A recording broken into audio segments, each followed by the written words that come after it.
Assalamualaikum warahmatullahi wabarakatuh. Waalaikumsalam warahmatullahi wabarakatuh. Oke. Alhamdulillahirabbil alamin wa bihi nasta'in wa ala umuri dunya waddin wa ala alihi washabihi ajmain. Amma ba'du. Puji beserta syukur mari sama-sama kita panjatkan kehadirat Allah Subhanahu wa taala yang mana telah memberikan kita sehat badan, sehat pikiran sehingga kita dapat berkumpul di ruangan yang sederhana ini.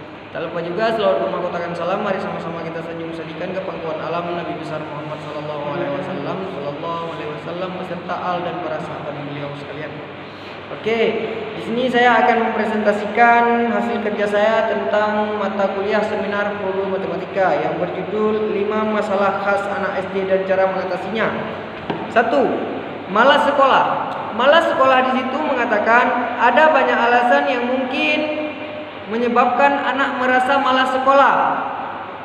Ya, misalnya rasa bosan, rasa tidak ingin belajar, malas karena selalu dibully sama kawan-kawannya.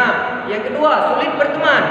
Bila saja anak Anda mengalami kesulitan berteman dan kurang luas bergaul, entah karena ia pemalu, tidak percaya diri, atau sikapnya yang barangkali tidak disukai teman-temannya, bantu anak mengembangkan kecerdasan sosial agar ia dapat mudah berteman dengan banyak, melibatkan di kegiatan kelompok, dampingi, dan jangan lupa beri contoh agar anak memahami pentingnya memiliki sikap-sikap yang diperlukan untuk dapat bermain, seperti sikap ramah, jujur, suka menolong, empati, dan mau menghargai. Contohnya, setiap kawan itu kita harus bisa menghargai kawan kita yang lain dengan cara kita bergaul. Walaupun kita tidak percaya diri, setidaknya kita tidak pernah mengejek kawan kita, tidak pernah membuli kawan kita untuk mendapatkan kawan-kawan yang bagus.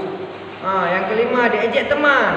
Bila hal ini terjadi, apa yang bisa Anda lakukan? Berilah pemahaman dan pendampingan pada anak. Anda bisa memulai dengan membiasakan anak bercerita sepulang sekolah. Pahami perasaan anak dan beri ia sosial. Misalnya dengan mengajarkan anak untuk tidak mudah tersinggung. Contoh, tidak mudah tersinggung di saat orang lain mengatakan ataupun mengejek dia. Contohnya, kok jelek kamu? Dia nggak boleh mudah tersinggung dengan hal yang sepele seperti itu. Mungkin kawannya bercanda seperti itu ya anak-anak. 4. Malas membuat PR. Anak suka main terus dan malas membuat PR. Jangan kaget. Itulah yang seringkali terjadi ketika anak-anak Anda masuk usia sekolah dasar. Bijaklah menghadapi. Ingat, jangan menggunakan emosi atau gampang memukul anak. Kenalilah penyebab anak malas mengerjakan PR. Satu yang tak kalah penting, kreatif dan bersabarlah dalam mendampingi anak belajar. Kenapa kita tidak boleh menggunakan emosi di saat anak malas membuat PR? Kalau kita menggunakan kekerasan kepada anak SD itu, mungkin suatu hari nanti mental dia akan terganggu. Misalnya sekarang dia membuat PR karena ketakutan. Kita mengajar anak itu jangan sampai dia takut mengerjakan tugasnya ataupun kerjaan yang lain dengan dia merasakan takut. Karena pada suatu saat mental dia akan hilang, akan rusak, maksudnya tidak akan bagus lagi mentalnya dikarenakan dia melakukan sesuatu itu karena takut, bukan karena dia mau sendiri ya. Yang kelima, kesulitan belajar. Jangan hanya menuntun agar anak gemilang dalam prestasi tanpa membantu si kecil berproses dalam belajar. Itu bisa jadi bahaya. Anak bisa tumbuh jadi pribadi instan, bahkan meski ia jadi abai pada kesulitan belajar dan memilih jalan pintas seperti menyontek, membohongi guru dan lain-lainnya. Berilah pengertian pada anak. Jika tak mengapa mengalami kesulitan, akui itu. Mintalah anak menerangkan apa yang ia keluhkan, mengapa bisa sulit, dan bantu anak untuk bersama-sama mencari solusi. Nah, di saat anak-anak kesulitan dalam belajar, kita sebagai orang tua itu kita harus selalu membimbing dia dan rapat dengan dia. Jangan sampai anak mengambil jalan pintas yang seperti saya jelaskan barusan, yaitu membohongi, menyontek, membohongi guru dan lain-lain sebagainya. Itu kan hal yang tidak bagus. Karena kesulitan belajar, akhirnya dia menggunakan cara yang lain yang lebih jelek lagi, jelek sangat, membohongi, menyontek, mengganggu temannya biar dikasih tugas apa yang tidak dia bisa. Di saat anak-anak kesulitan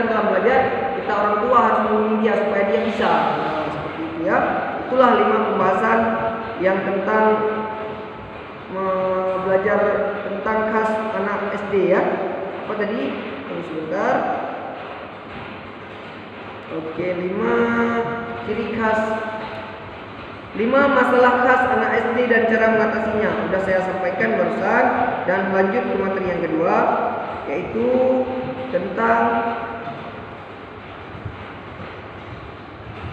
perkembangan kognitif. Apa sih itu perkembangan kognitif? Nah, perkembangan kognitif adalah proses belajar yang mengacu pada pikiran dan cara kerja.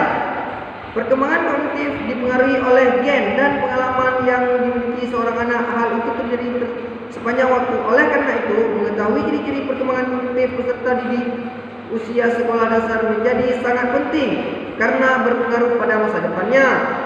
Perkembangan kognitif anak SD umur 5-7 tahun. Ada mereka mengembangkan keterampilan bahasa, mereka menikmati pencernaan dan pembangunan, perencanaan dan pembangunan, mereka telah memahami konsep ruang, waktu, dan dimensi. Mereka sudah tahu kiri dan kanan. Nah, begitu ya. Perkembangan fisik atau perubahan biologi merupakan salah satu aspek yang sangat penting bagi perkembangan individu, terutama bagi anak-anak usia sekolah dasar. Berlangsung secara optimal pertumbuhan fisik anak usia sekolah dasar akan selanjutnya perkembangan fisik mencakup aspek tertinggi dan berat badan, proporsi dan bentuk tubuh, otak dan perkembangan motorik. Maka kita akan membahasnya satu persatu. Nah, 3. Perkembangan bahasa dan sosioemosional serta problematika. Nah, malas belajar ini masalah atau problematika umum. Anak SD dasar sulit sekali diminta untuk belajar, senang melanggar peraturan. Kesannya anak sekolah dasar identik dengan troublemaker, si pembuat masalah, suka melakukan bullying kepada siswa dan memilih untuk putus sekolah kemudian membantu orang tua mencari nafkah.